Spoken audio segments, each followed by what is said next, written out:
नमस्कार, कशा आहात सगळे? पुन्हा एकदा नवीन व्हिडिओमध्ये तुमच्या सगळ्यांचं खूप खूप स्वागत. तर कसे आहात? मजेत ना? मजेतच असायला हवे. चला तर मग वेळ वाया न घालवता डायरेक्ट व्हिडिओला सुरुवात करूयात. आजच्या व्हिडिओत मी बोलणार आहे, हे करून बघा सगळं काही मॅनिफेस्टेशन होईल. जे काही पॉईंट मी आज तुमच्यासोबत शेअर करणार आहे, ते जर तुम्ही तुमच्या मॅनिफेस्टेशन जर्नीमध्ये ॲप्लाय केले, तर तुमचं मॅनिफेस्टेशन 100% पूर्ण होईल. पहिला पॉईंट असा आहे की तुमची पूर्ण एनर्जी तुमच्या विशमध्ये लावणं. हे पूर्ण दिवस आपण आपली एनर्जी एका विशमध्ये लावून ठेवतो, ते तुम्हाला बंद करायचं आहे. तुम्ही जेव्हा एखादी टेक्निक करत असता त्याच्या व्यतिरिक्त पूर्ण दिवसभर तुम्हाला तुमची एनर्जी त्या विशमध्ये लावायची नाही. असं करणं का गरजेचं आहे? जेव्हा पण आपण एखादी विश किंवा मॅनिफेस्टेशन करत असतो, तेव्हा आपण दिवसभर आपली एनर्जी त्या विशमध्ये लावत असतो. आणि जेव्हा आपण गरजेपेक्षा जास्त एनर्जी एखाद्या गोष्टीमध्ये लावत असतो, तर आपण स्वतःला आतून खाली करत असतो. जेव्हा आपण स्वतःला खाली करतो, तेव्हा आपण रिसिव्हिंग मोडमध्ये नसतो.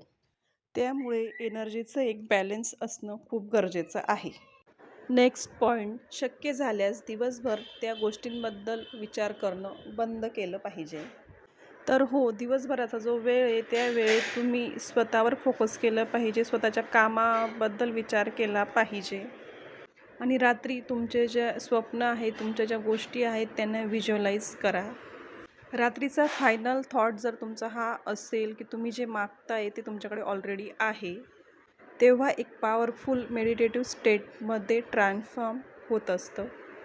तुम्ही तुमच्या गोष्टींसोबत, तुमच्या स्वप्नांसोबत एंडमध्ये झोपणार आहात. तुमचे जे काही स्वप्न आहेत, ज्या काही गोष्टी आहेत, ते तुम्ही स्वतःला एकरूप करा. ही एक छोटीशी स्टेप तुमचे स्वप्न साकार करू शकते. नेक्स्ट पॉईंट, आजूबाजूच्या सिच्युएशनने किंवा लोकांच्या बोलण्याने तुमच्यावर कुठलाही परिणाम होऊ द्यायचा नाही. आजूबाजूची परिस्थिती ही तुमच्यासाठी त्रासदायक ठरू शकते, जेणेकरून तुम्ही तुमची टेक्निक थांबवली पाहिजे किंवा तुम्ही गिवअप केलं पाहिजे किंवा तुम्ही तिथे स्टॉप झाले पाहिजे, तुमचं मॅनिफेस्टेशन थांबले पाहिजे. असं आपल्यासोबत बऱ्याच वेळा होत असतं. कधीकधी आपण एखादं स्वामी समर्थांचं पारायण म्हणावं किंवा दुसरं काहीतरी आपण करत असतो, एखादी साधना करायला बसलो, त्याच्यातही खूप अडथळे येतात. त्याच प्रकारे सुद्धा आपलं मॅनिफेस्टेशनमध्ये होत असतं.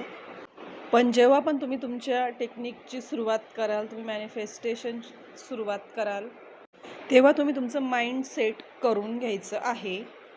तुमच्यासमोर कशीही परिस्थिती येऊ दे, तुमच्या आजूबाजूची लोक तुम्हाला कितीही त्रास देऊ द्या, डिस्टर्ब करण्याचा प्रयत्न करतील, पण तुम्ही स्वतःला सांगायचं की मी गिवअप करणार नाही आणि मी स्वतः परत माझा फोकस स्वतःवरच कंट्रोल करेल. माझं संपूर्ण लक्ष मी स्वतःवरच केंद्रित करेल. जेव्हा सुरुवातीलाच तुम्ही या सगळ्या गोष्टींना क्लिअर असतात, तेव्हा तुम्हाला या तुमच्या सक्सेसच्या प्रवासात कोणीही अडवू शकत नाही. पण जर तुम्ही तुमचं माइंडसेट क्लिअर नाही ठेवलं ना, तर तुम्हाला या जर्नीमध्ये स्वतःलाच परत डिस्टर्ब झाल्यासारखं वाटतं. नेक्स्ट पॉईंट, तुम्ही जेव्हा तुमच्या मॅनिफेस्टेशनच्या जर्नीमध्ये असतात, तेव्हा तुम्ही विक्टम माइंडसेटमधून बाहेर यायचं आहे.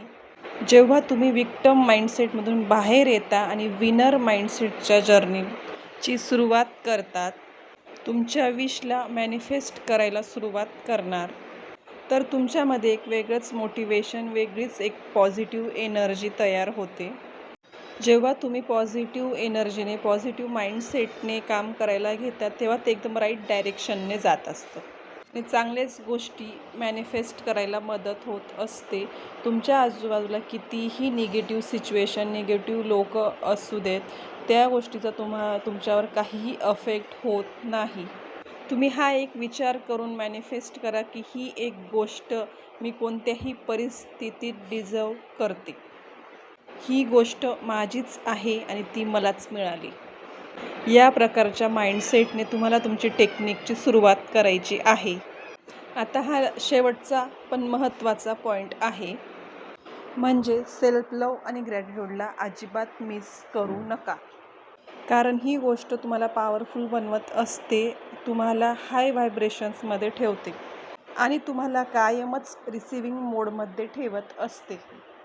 या छोट्या छोट्या गोष्टी जर तुम्ही फॉलो केला तर प्रत्येक गोष्ट तुम्ही तुमच्या आयुष्यात मॅनिफेस्ट करू शकतात.